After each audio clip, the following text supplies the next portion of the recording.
Saudaraku sekalian dimanapun berada, salam dalam kasih Kristus dari kota Purwokerto. Gereja Peter Injil Sepenuh akan menemanimu selama 45 menit ke depan. Dan kita akan bersama-sama datang kepada Tuhan, menikmati hadirat Tuhan. Dan kita akan bersama-sama merenungkan kebenaran firman Tuhan yang akan disampaikan oleh hambanya, Bapak Pendeta Nono Robi Harjo. Sekali lagi, Shalom!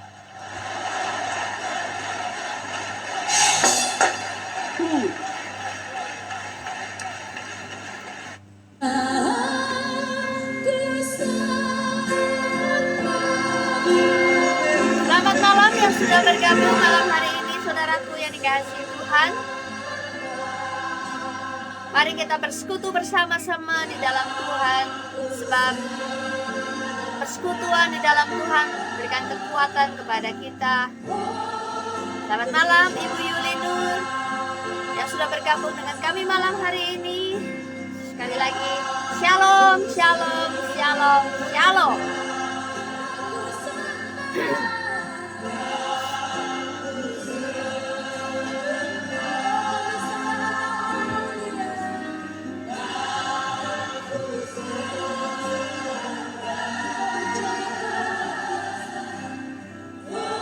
Saudaraku yang dikasihi Tuhan, marilah kita senantiasa hidup dalam ketaatan akan Tuhan. Karena ketaatan akan Tuhan adalah kunci dari kehidupan kita orang-orang percaya.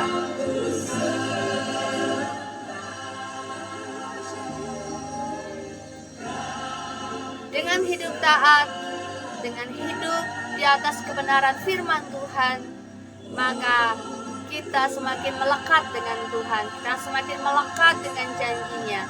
Dan percaya bahwa saat kita hidup dalam ketaatan, janji-janji Tuhan akan dicurahkan atas kehidupan kita.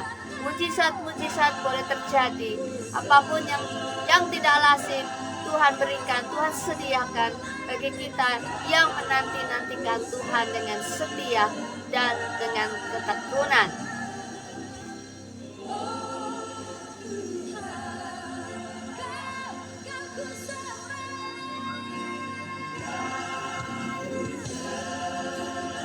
Orang-orang yang menanti-nantikan Tuhan, dia akan beroleh kekuatan yang baru. Dia akan naik terbang tinggi seperti Raja Wali yang terus naik dan memperoleh kekuatannya. Dan dia tidak akan lemah saat badai topan, tapi dia akan tetap terus terbang tinggi. Itulah orang-orang yang menanti-nantikan Tuhan. Dia adalah orang-orang kuat yang sebenarnya. Orang-orang yang menantikan Tuhan sebenarnya adalah orang-orang yang kuat sejatinya.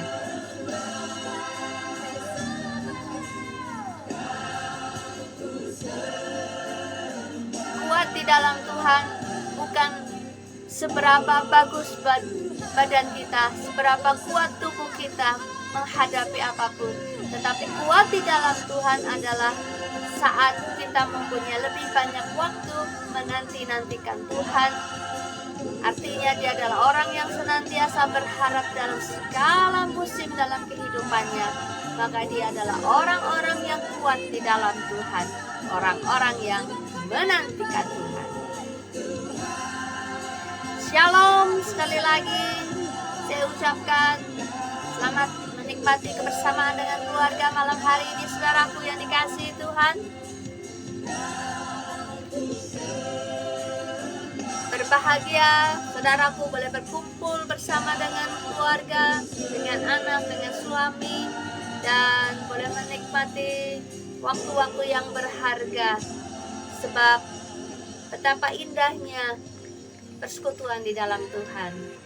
Orang-orang yang hidup rukun di dalam kasih Tuhan, termasuk keluarga-keluarga Kristen dimanapun berada.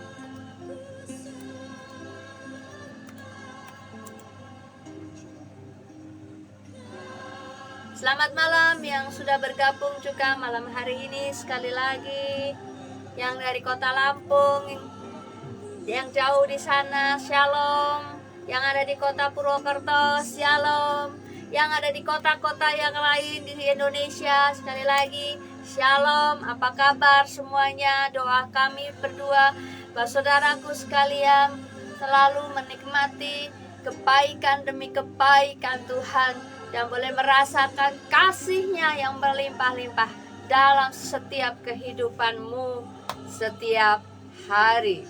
Bersama Tuhan kita akan kuat. Bersama Tuhan kita kuat menanggung segala perkara.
Tak pernah ku ragukan kasih-Mu.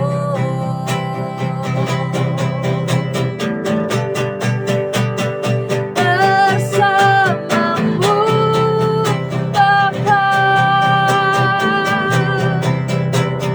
ku lewati semua.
Tak pernah Kau biarkan ku sendiri.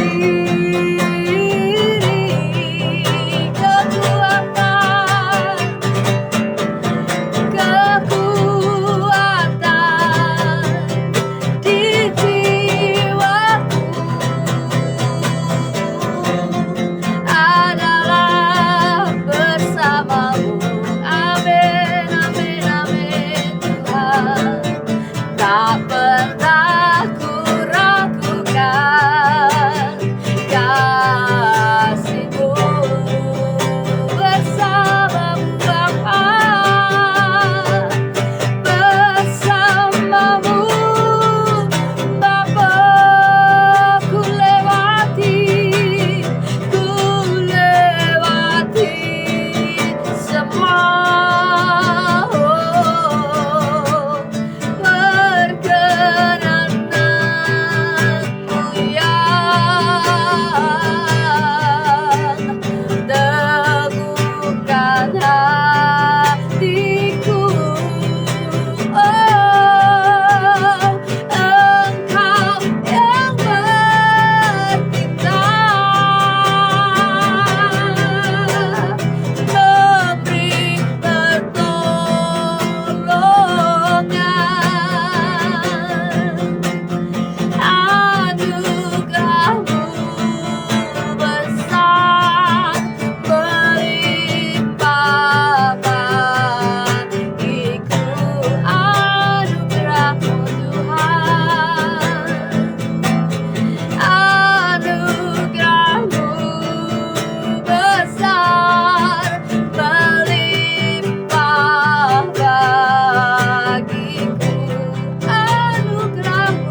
kami sampai pada sejauh ini Tuhan, di mana semua yang kami rasakan dalam hidup kami, semua yang kami nikmati dalam hidup ini, semuanya berasal dari Tuhan.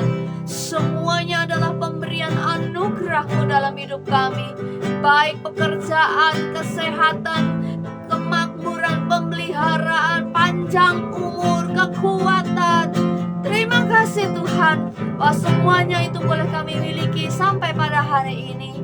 Dan biarlah malam hari ini kami semua yang sudah diberkati Tuhan luar biasa, boleh menghampiri tahta-Mu. Kami boleh merasakan hadirat-Mu menjangkau setiap kami di rumah masing-masing.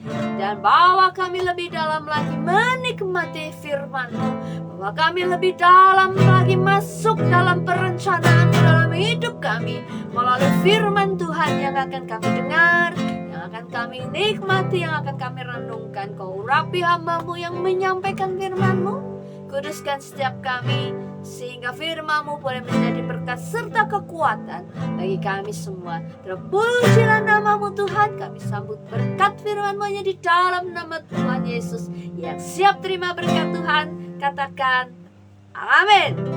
Shalom, Tuhan Yesus memberkati.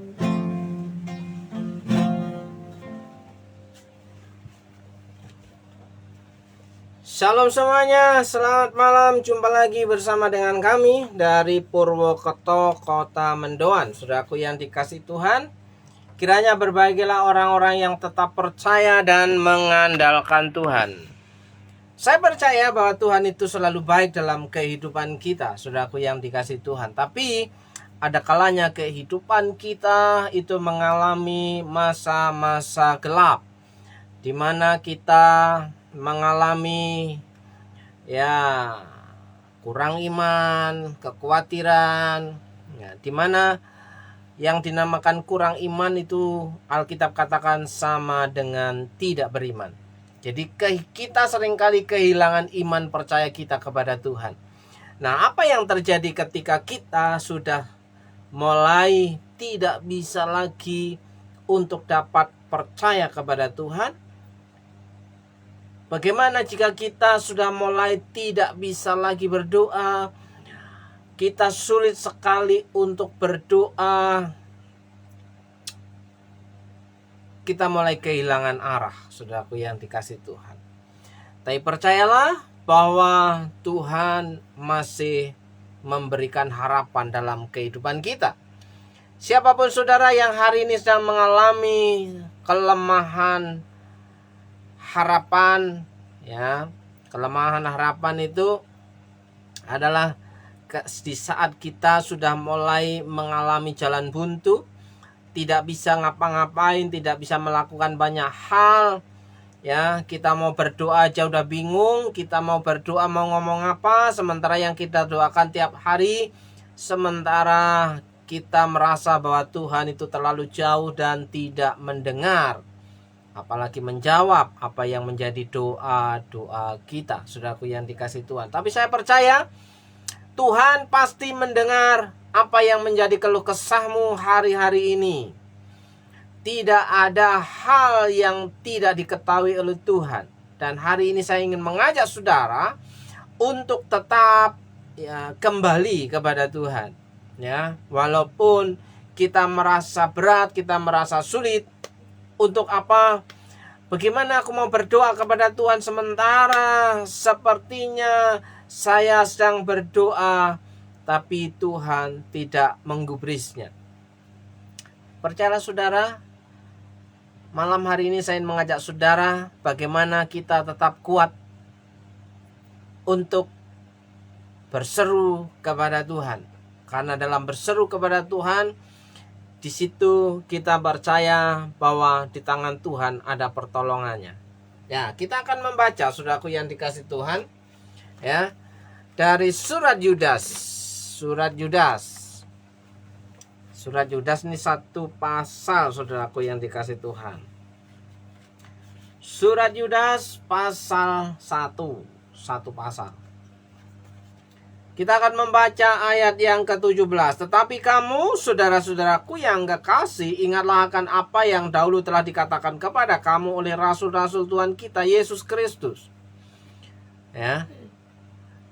Jadi para rasul zaman dahulu sudah pernah berkata tentang hal ini, bagaimana kehidupan di akhir zaman. Ya. Sebab mereka telah mengatakan kepada kamu, menjelang akhir zaman akan tampil pengejek-pengejek yang akan hidup menuruti hawa nafsu kefasikan mereka. Jadi di kehidupan akhir zaman ini, kita akan mengalami kesulitan untuk mengajak orang berbuat baik, mengajak orang untuk melakukan hal yang benar, ya. Kita akan kesulitan untuk memperkatakan hal yang benar kepada banyak orang. Kenapa? Karena di akhir zaman ini orang sudah mulai egois dan mementingkan kepentingannya sendiri, meninggikan egonya sendiri. Menurut aku itu benar, saudaraku. Jadi patokannya bukan karena firman Tuhan, tapi patokannya menurut aku benar, saudaraku. Karena masing-masing orang mengambil jalannya sendiri-sendiri. Itulah manusia akhir zaman. Tidak perlu heran, terkadang kita merasa ada beban yang sangat berat ketika kita mengajak, menasihatin seseorang untuk berlaku benar. Ayo kita kembali kepada Tuhan, ya. Tapi ada banyak orang itu sering berkata, aku pun di rumah juga berdoa. Ada satu kisah, saudaraku, ketika ada seseorang yang sudah bertahun-tahun dia tidak datang beribadah ke gereja, ya kan? Di situ saya kunjungi minimal 1 minggu 1 kali. Saya datang ke tempat orang tersebut. Tapi ada sesuatu yang berat ketika kita mengatakan sesuatu hal yang rohani. Kenapa? Karena orang tersebut masih menyimpan kekecewaan. Ya, orang yang kecewa diajak ibadah itu sulit, saudaraku yang dikasih Tuhan. Dan dia berkata, saya walaupun di rumah masih berdoa kepada Tuhan Yesus, Pak. Ya, dengan dalih itu dia masih percaya kepada Tuhan. Ya. Nah, setelah saya mendengar apa yang menjadi jawabannya, saya tahu bahwa peran saya tidaklah begitu berdampak dalam kehidupan orang tersebut. Maka saya mengambil keputusan untuk tidak datang lagi. Kenapa? Karena akan percuma. Ya, mau ngomong ayo ibadah, sudah dikasih benteng yang tinggi. Saya di rumah juga masih berdoa kepada Tuhan Yesus. Ya, akhirnya saya menyerah. Saya percaya, saya berdoa kepada Tuhan Yesus, biarkan Tuhan sendiri yang mengajarkan sesuatu kepada orang tersebut. Nah, saudaraku yang dikasih Tuhan, selama hampir 1,5 tahun itu saya melakukan hal seperti seolah sia-sia. Maka saya berhenti melakukan hal itu dan saya menyerahkan kepada Tuhan. Biarlah Tuhan yang beracara. Ya. Beberapa bulan kemudian, saudaraku, tanpa disuruh, tanpa dinasihatin, orang tersebut datang kembali ke gereja untuk beribadah. Saya tidak tanya kenapa. Yang saya tahu bahwa Tuhan sendiri yang melawat kehidupannya. Inilah yang namanya kuasa Roh Kudus. Ketika kita sudah tidak bisa berdoa lagi, saya percaya bahwa itu adalah kuasa Roh Kudus yang bisa mengubah kehidupan seseorang. Kita berharap ada perubahan terhadap orang lain, tapi kita tidak menutup mata bahwa perubahan seseorang itu terjadi ketika orang tersebut membiarkan dirinya dipimpin oleh Roh Kudus, saudaraku yang dikasih Tuhan. Karena dia sadar bahwa dia adalah anak Allah, yang menyadari bahwa kehidupannya sebagai anak-anak Allah, maka ia akan mengalami lawatan Tuhan. Kalau dia bukan anak Allah, anaknya siapa lagi yang ada di dunia ini yang sering kali memanipulasi kata, yang sering kali berbohong, yang sering kali berdusta, dan yang sering kali melakukan hal yang di luar kehendak Tuhan. Ya kan? Jika Roh Kudus yang sudah bekerja, maka disitulah mukjizat terjadi. Saya mengajak kembali ke saudara-saudara bahwa manusia pada akhir zaman itu suka hidup menuruti hawa nafsunya sendiri. Jadi walaupun saudara berkata benar, saudara mengatakan firman Tuhan pun, saudara akan dianggap salah. Dan saudara dianggap sebagai hakim bagi orang lain. Ya kan? Saudara akan diperlakukan bahwa saudara adalah orang yang toksik. Kenapa? Karena selalu memberikan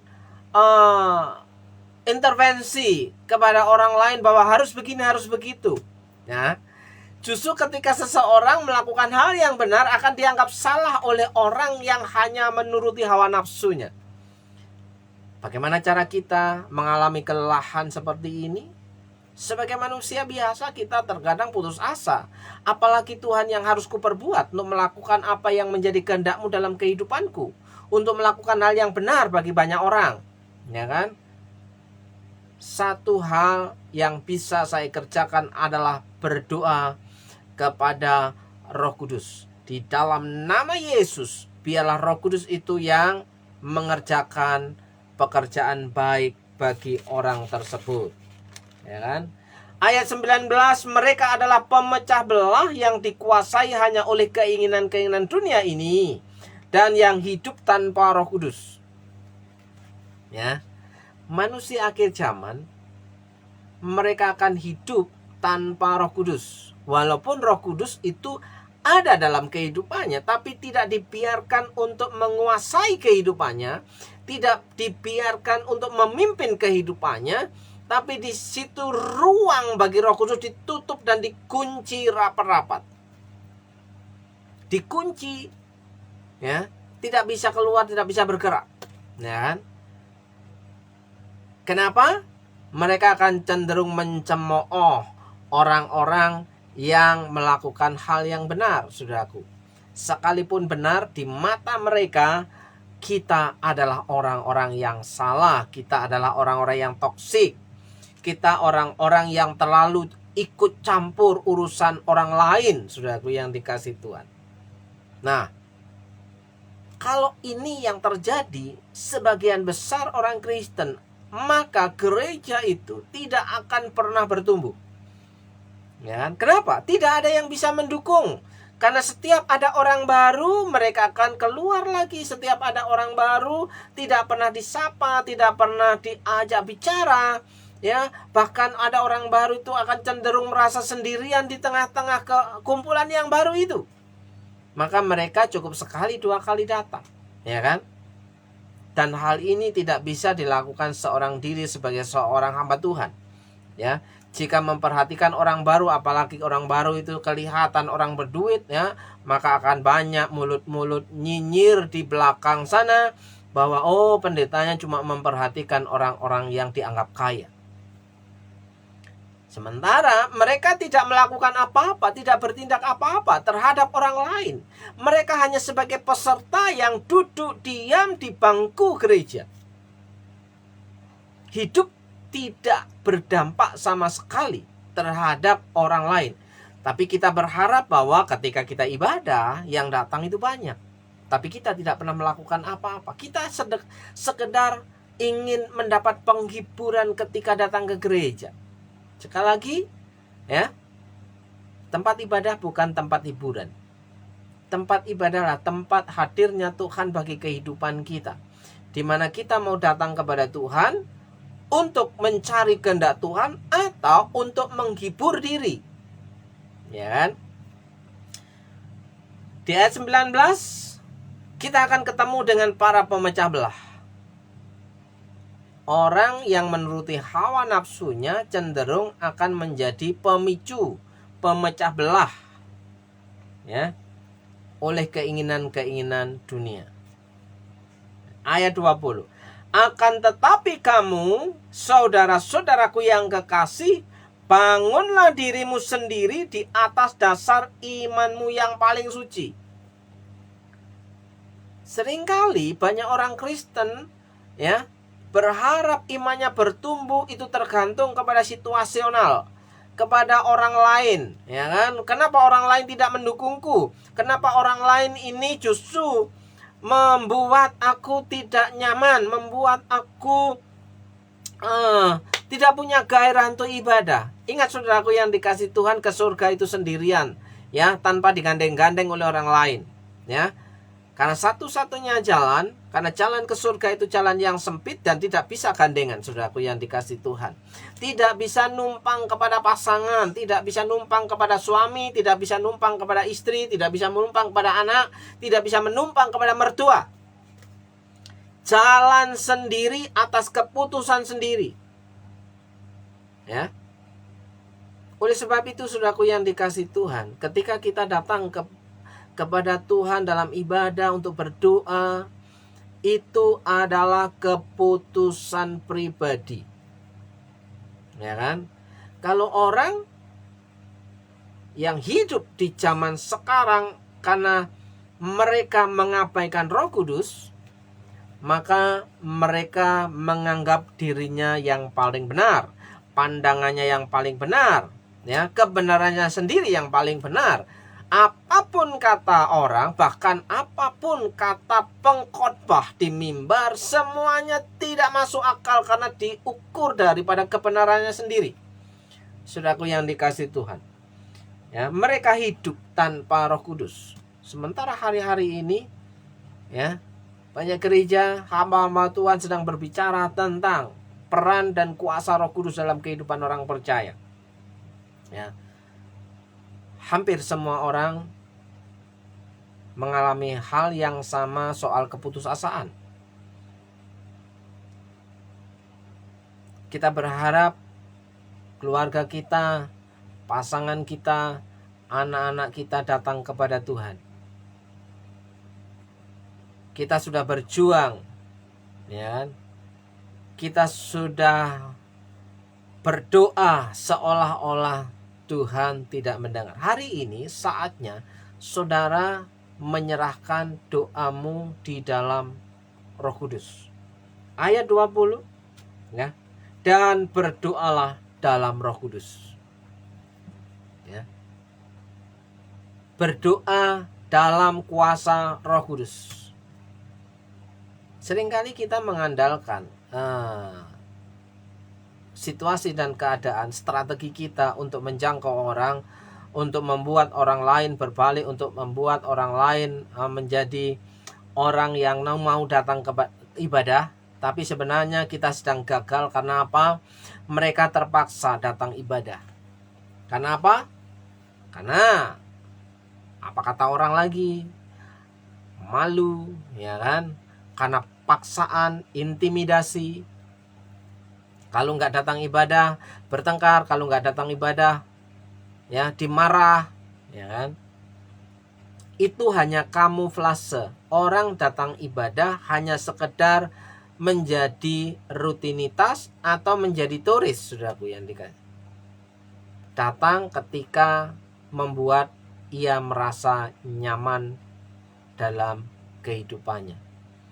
Jadi berharap orang lain yang membuat nyaman kehidupannya, bukan memandang dirinya untuk bisa membuat orang lain nyaman, berdampak, memberkati orang, tapi berharap orang lain yang mempengaruhi kehidupan kita, sementara kita nggak mau berubah. Berdoalah di dalam Roh Kudus, ya kan? Sekali lagi, akan tetapi kamu, saudara-saudara yang kekasih, bangunlah dirimu sendiri di atas dasar. Bangunlah dirimu sendiri. Berdoalah di dalam Roh Kudus, saudaraku. Ayat 21, peliharalah dirimu demikian dalam kasih Allah, sambil menantikan rahmat Tuhan kita Yesus Kristus untuk hidup yang kekal. Masih ada harapan. Ya. Tunjukkanlah belas kasihan kepada mereka yang ragu-ragu. Kalau orang masih ragu-ragu, Itu sebenarnya hal yang gampang untuk menunjukkan sesuatu yang benar. Tapi kalau orang sudah mulai tidak mau percaya, itu hal yang paling sulit dan menemukan jalan buntu ketika kita memberikan pencerahan. Saudara. Karena apa? Karena sudah membentengi dirinya. Ya kan? Bahwa kata orang itu tidaklah selalu benar. Ya memang betul. Apa kata orang tidak selalu benar. Tapi ketika Tuhan mengiringkan seseorang dalam hidupmu, engkau menolak hal yang benar, itu ketika engkau mulai menuruti hawa nafsu dan tanpa Roh Kudus. Bangunlah imanmu, berdoalah di dalam Roh Kudus. Ketika engkau tidak bisa berdoa lagi, maka yang terjadi adalah Roh Kudus itu yang akan berdoa untuk kamu.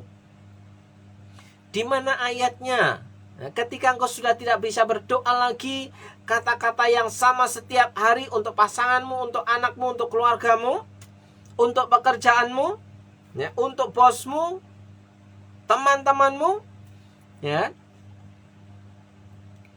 habis kata-kata. Ketika engkau berdoa dalam Roh Kudus, maka Roh Kudus yang akan membantu engkau berkata-kata, berdoa kepada Bapa kita yang di surga. Ya.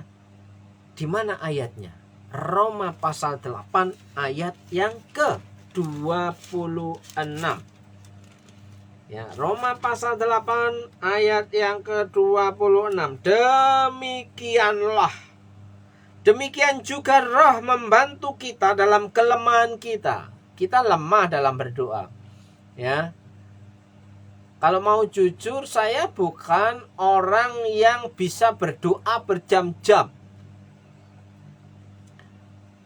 Tapi saya percaya setiap waktu saya bisa berdoa. Kalau secara khusus berdoa 2 jam, saya bukan tipe orang yang seperti itu. Tapi saya percaya di setiap situasi saya bisa berdoa. Ya kan? Demikian juga Roh membantu kita dalam kelemahan kita, sebab kita tidak tahu bagaimana sebenarnya harus berdoa. Mau berdoa apa lagi? Ya kan? Sudah capek berdoa, ya kan? Yang didoakan pun tidak berubah-berubah. Ya.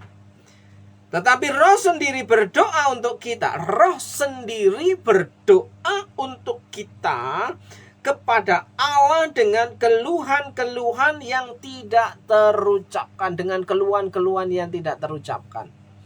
Ya. Lebih bagus lagi kalau saudara berdoa dengan bahasa lidah, dengan bahasa roh yang saudara terima dari Tuhan. Tidak perlu ngomong yang lain, tidak perlu ngomong banyak. Saudara cukup berbahasa roh, berdoa di dalam Roh Kudus kepada Tuhan. Roh itu yang akan membantu engkau untuk berkata-kata kepada Tuhan. Disinilah peran Roh Kudus dalam kehidupan kita, orang-orang yang percaya. Kita sulit untuk berdoa, kita lelah untuk berdoa. Kita bahkan sudah kehabisan kata-kata untuk berdoa. Mau berdoa apa lagi, ternyata ya yang kita doakan hal yang sama tiap-tiap hari.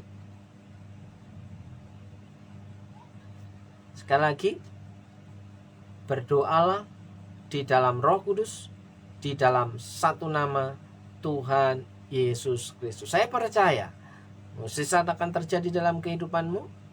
Ya, ketika Roh Kudus menguasai hidupmu, Dia akan yang memimpin hidupmu untuk berkata-kata kepada Allah Bapa di surga. Ya, maka jika itu terjadi, maka pemulihan terjadi, perubahan terjadi, kehidupan yang mengalami damai sejahtera terjadi.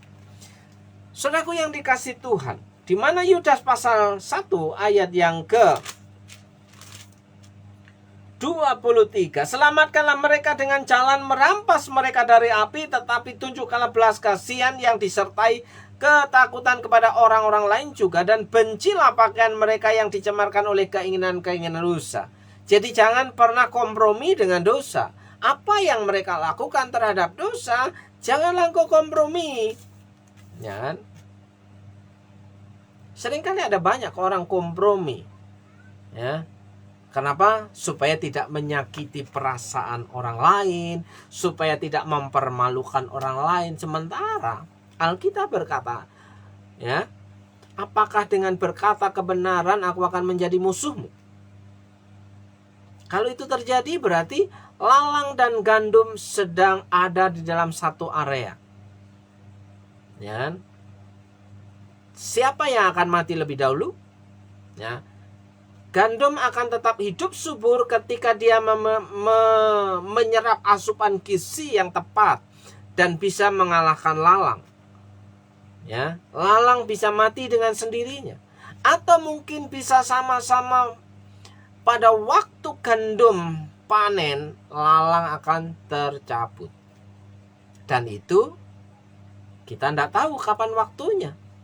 Kapan kita dipanggil Tuhan kita nggak tahu.